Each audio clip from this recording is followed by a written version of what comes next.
ఇక నన్నెవడరా పీకేది ఇవన్నీ సార్, ఇవన్నీ తెలియదా? కేంద్రానికి తెలీదా? తెలుసు కానీ భయం. ఎందుకో తెలుసా? మోడీ నా జోలికి వచ్చావా? ఒకసారి వచ్చావు, అవినీతి పరుడు అన్నావు. ఏం చేశాను నిన్ను? మోడీ కేడి, నీ పెళ్ళామేంటి, నా పెళ్ళామేంటి? నువ్వు 2000 ముస్లిం సోదరుని చంపావు అన్ని అబద్ధం ఆడా. నువ్వు భయపడిపోయావు, అందుకని నా జోలికి రాడు. ఇంకేం చేశాను తెలుసా? నువ్వు నన్ను అవినీతి పరుడు అంటావు అని చెప్పేసి కర్ణాటక కాంగ్రెస్కి కొన్ని వేల కోట్ల హవాలాదారు పంపించాడు. బీజేపీని ఓడించాడు. చెప్పాడు, నేను బీజేపీని ఓడించా, డబ్బులు పంపించి కాంగ్రెస్కి డబ్బులు ఇచ్చా. అందుకని నేనంటే భయం. నా జోలికి రాడు. ఎందుకు రాడు అంటే నేను ఎన్నెన్నో చదివాను, ఎన్నెన్నో చూశాను. ఫైనల్గా డిస్కషన్ చేసుకుంటే ఏం జరిగిందంటే, భారతదేశంలో నెంబర్ 1 డాన్ ఎవరయ్యా అంటే చంద్రబాబు నాయుడు. ఇంకా మనం ఏం చేస్తాం? జగన్మోహన్ రెడ్డి ఇంటికి డైరెక్ట్గా వచ్చేసి మర్డర్ చేయగలడు. డాన్ ఏం పీకుతారు ఎవడైనా కానీ? ఏముంటుంది కేంద్రం దగ్గర? కేంద్రం ప్రధానమంత్రి ఉంటాడు, ఉంటే హోమ్ మినిస్టర్ ఉన్నాడు, ఉంటే ఐఏఎస్లు ఉన్నారు, ఉంటే ఏంటి? ఐపీఎస్లు ఉంటే ఏంటి? న్యాయస్థానాలు ఉంటే ఏంటి? న్యాయవాదులు ఉంటే సిబిఐ ఉంటే ఏంటి? నా దగ్గర ఏమున్నాయి తెలుసా? నా దగ్గర డబ్బులు ఉన్నాయి, నా దగ్గర హవాలా ఉంది, నా దగ్గర మాఫియా ఉన్నాడు, నా దగ్గర సుపారీ వ్యవస్థ ఉంది. ఎవరినైనా ఏవైనా చేయగలను. అంత ధీమాలో చంద్రబాబు నాయుడు ఉంటే మరి ఆంధ్రప్రదేశ్ ముఖ్యమంత్రి పరిస్థితి తెలుసా? 10 మందిని పెట్టుకొని ఎవడో రాయత్ చంపుతాడో ఈ చంద్రబాబు నాయుడు ఏ లెవెల్లో చంపుతాడని ఈ టెన్షన్లో పడిపోయాడు ఆయన. పాపం ఎవరికైనా ప్రాణమే కదా. ఆయనకి వెంట్రుకతో సమానం జగన్మోహన్ రెడ్డి గారికి ప్రాణం. ప్రజలు నా యందు ఉన్నంత కాలం, దేవుడు నా పట్ల ఉన్నంత కాలం నా ప్రాణాన్ని దేవుడే చూసుకుంటాడు, నా జీవితాన్ని నా ప్రజలే చూసుకుంటారు అని ప్రజల మధ్యలో ఇప్పటికి షేక్ హ్యాండ్లు ఇస్తూ, ఇప్పుడే అమ్మమ్మల్ని హక్ చేసుకుంటూ, చెల్లెమ్మల్ని హక్ చేసుకుంటూ, మీరుండారు నాకేం బాధ లేదమ్మా, మీరున్నంత కాలం నేను ఉంటాను, కాలం ఉన్నంత కాలం కాకపోయినా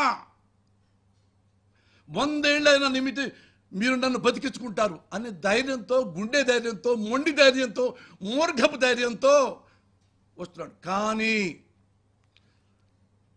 జగన్మోహన్ రెడ్డి గారిని చంపటం డెడ్ ఈజీ. ఈరోజు డెడ్ ఈజీ చంద్రబాబు నాయుడు గారికి. పాతయన్ని మీరు చూశారు కదా, పాతయన్ని మీరు చూశారు. ఎంతమంది చంపాడో, ఎంతమంది ఎరాడికేట్ చేస్తాడో. ఇప్పుడు మరి ఎవరు కాపాడతారు? మోడీ వాళ్ళు.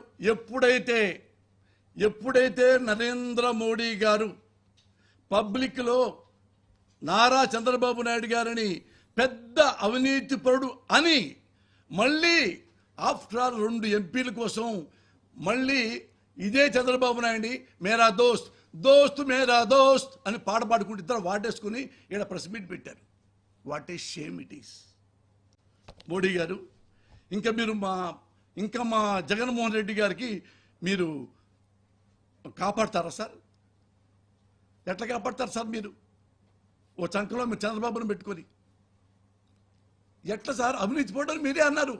అదేమంటే సింపుల్గా దేవుడు నిన్ను కాపాడుగాక, దేవుడే కాపాడితే అన్ని మీరు ఎందుకు సార్ ప్రధానమంత్రిగా? అమిత్ షా హోమ్ మినిస్టర్ ఎందుకు సార్? అంటే దేవుడు వచ్చి కాపాడతారు తప్ప ఇక చంద్రబాబు చేతుల్లోంచి మీ వల్ల కాదనమాట. మీ వల్ల కాదనే మీరు మాట్లాడలేరనే, మీకు చంద్రబాబు నాయుడు అంటే భయం అనే నేను ఒక మహానుభావుడిని నేను వేడుకుంటున్నా, లెటర్ రాయబోతున్నా. ఆ మాటే భారతదేశ సర్వోన్నత న్యాయస్థానంలో అధిపతి, supreme court chief justice Shri Chandrachud గారు. ఆయన మోస్ట్ హానెస్ట్. నేను చూసా చాలాసార్లు. అంతకుముందు కూడా చిన్న వాళ్ళను కూడా ప్రభుత్వాలు జైల్లో పెడితే ఆయన దగ్గరుండి చూసి ఇది తప్పు అని జర్నలిస్టులు కూడా బయటికి తీసుకొచ్చిన మహానుభావుడు. అంత గొప్ప హానెస్ట్ జడ్జి. నాకు ఆ నమ్మకం ఉంది ఆ జడ్జి మీద. వాళ్ళ నాన్నగారు కూడా చాలా గ్రేట్. చాలా సంవత్సరాలు ఆయన కూడా చీఫ్ జస్టిస్ అయ్యాడు. ఇప్పుడు ఈ మహానుభావుడు చంద్రచూడ్ ఒక్కడే ఈ భారతదేశంలో ఎవడు ప్రాణమైనా కాపాడగల సత్తా ఆ మహానుభావుడికే ఉంది. ఆ మహానుభావుడికే నేను లెటర్ రాయబోతున్నా. అయ్యా, ఏమడగట్లా మేము, న్యాయం కూడా వద్దు, ఆంధ్ర రాష్ట్రం రండి, ఒక రోజు తిరగండి, మా ముఖ్యమంత్రి పరిస్థితి ఎలా ఉందో, చంద్రబాబు నాయుడికి అహంకారం ఎలా ఉందో, లెక్కలేనితనం ఎలా ఉందో ఒకసారి మీరు చూడండి. మీరు మా ముఖ్యమంత్రి గారిని కాపాడండి. అదే నేను మీకు రాయబోతున్న లెటర్. ఈయన ఉన్నాడు మన భారతదేశంలో, ఇంకా న్యాయం ఉందనటానికి చంద్రచూడ్ గారే నిదర్శనం. ఆయన ఒక్కడే మా జగన్ గారిని కాపాడుతాడని నమ్మకం ఉంది. అందుకే ఆయనే రిక్వెస్ట్ చేస్తున్నా, సార్ నాకైనా అపార్ట్మెంట్ ఇవ్వండి, లేదా ముందుగా లెటర్ రాస్తున్నాను, మా జగన్ బాబుని కాపాడండి అని.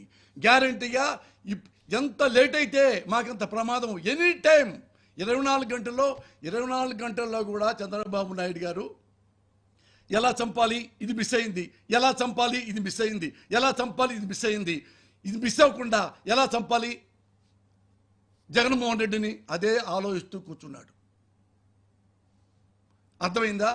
అందుకని నేనేమంటున్నా అంటే ఆంధ్రదేశ ప్రజల్ని దయచేసి ఇలాంటి దుర్మార్గుడికి, ఏది ఎన్టీ రామారావు చంపిన దుర్మార్గుడికి, రంగాన్ని చంపిన దుర్మార్గుడికి 23 సిగ్గు లేకుండా పబ్లిక్గా జగన్మోహన్ రెడ్డిని సైకో అని, జగన్మోహన్ రెడ్డి రౌడీ అని, జగన్మోహన్ రెడ్డిని అవినీతిపోడని చెప్పి ఆయన ప్రజలు ఇచ్చిన 23 ఎమ్మెల్యేని నువ్వు సిగ్గు లేకుండా మొదలుపెట్టి కొని ఇంకా అతని మీద నువ్వు అవినీతిపోడని చెప్తావా?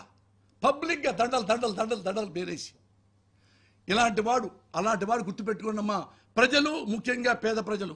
మీరు అతను ఏవైనా చేస్తాడు.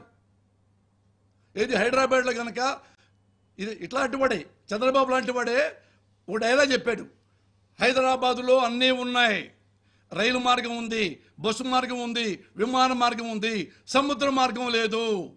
అందుకని నాకు ఓటేస్తే హైదరాబాద్కి సముద్రాన్ని తీసుకొస్తా. సముద్రాన్ని ఎలా తీసుకొస్తావురా నువ్వు అంటే, ఏమయ్యా 1947లో మనకి స్వతంత్రం లేదు, స్వతంత్రం తెచ్చుకోలేదా, అలాగే సముద్రాన్ని తెచ్చుకుంటా అన్నంత దుర్మార్గుడు నారా చంద్రబాబు నాయుడు. గుర్తుపెట్టుకో, ఏ ఒక్క హామీలు నమ్మొద్దమ్మా. మీరు జీవితకాలం సంతోషంగా ప్రశాంతంగా మీ ఇంటికే డైరెక్ట్గా మళ్ళా ఆడపడుచులు వాలంటీర్ల పేర, అన్నదమ్ములు మీ మనవళ్ళు వాలంటీర్స్ పేర మీ ఇంటికే వచ్చి మీ ఇంటికే డబ్బులు ఇస్తారు. మీరు జగన్మోహన్ రెడ్డి గారికే ఓటు వేయండి. ఆయన గెలిస్తేనే మీ జీవితాలు బాగుపడతాయి. అబోవ్ ఆల్ ముస్లిం సోదరులకు చెప్తున్నా, ముస్లిం సోదరులారా, నేను ఈ కులాల గురించి మతాల గురించి మీకు చెప్పదలుచుకోవాలా. భారతదేశం మొత్తం చూస్తున్నారు. ది గ్రేట్ చంద్రబాబు నాయుడు గురించి మొత్తం చూస్తున్నాడు. చంద్రబాబు నాయుడు మీ ముస్లిం సోదరులు ఎంతమంది ఎన్నిసార్లు మోసం చేశాడో మీరు గుర్తించుకోండి. చిన్న ఎగ్జాంపుల్ చెప్తా. ఆయన మీ మసీదుకి వచ్చాడు, మీ అందరిని కూర్చోబెట్టాడు. అల్లా సాక్షిగా చెప్తున్నా, నేను జీవితంలో బీజేపీతో కలవను అంటే మీ క్లాప్స్ కొట్టి అతను గెలిపించాడు. మళ్ళా సెకండ్ టైం టెక్క మళ్ళా బీజేపీతో కలిశాడు, ఓడిపోయాడు. మళ్ళా వచ్చాడు అదే మసీద్కి. అల్లా సాక్షిగా చెప్తున్నాను, తప్పైపోయింది, మళ్ళా వద్దనుకొని కూడా మళ్ళా బీజేపీతో కలిశాను, ఏదో రాష్ట్ర ప్రయోజనాలు కలిసి అనుకొని. కానీ వాళ్ళ దొంగలు, మతోన్మాదులు, ఈసారి నుంచి అసలు నేను బీజేపీ ముఖమే చూడను అని అయినా మళ్ళా పాపం ఆయన ఓట్లేశారు ముస్లిం సోదరులు. ఇప్పుడు మళ్ళీ డైరెక్ట్గా వెళ్ళిపోయి వాళ్ళ కాళ్ళ దగ్గర పడిపోయి మళ్ళీ పొత్తు పెట్టాడు. ఇలాంటి దుర్మార్గుడిని మీరు నమ్ముతారా? వాడు గుర్తుపెట్టుకోండి, ఈ ఆంధ్రదేశంలో ఎన్ని మసీదులు ఉన్నాయి, ఎన్నో దర్గాలు ఉన్నాయి. ఇతనే ఏం చేస్తాడు చెప్పంటారా? ఇప్పుడు ఎందుకంటే ఏ పొత్తులో ఉన్నాడు తెలుసుగా మీకు, ఏ పొత్తులో ఉన్నాడో. అతను ఎలాంటి వాడంటే చివరికి మీ మసీదు ఉందనుకోండి, ఆ మసీదు కింద 500-600 ఏళ్ల కింద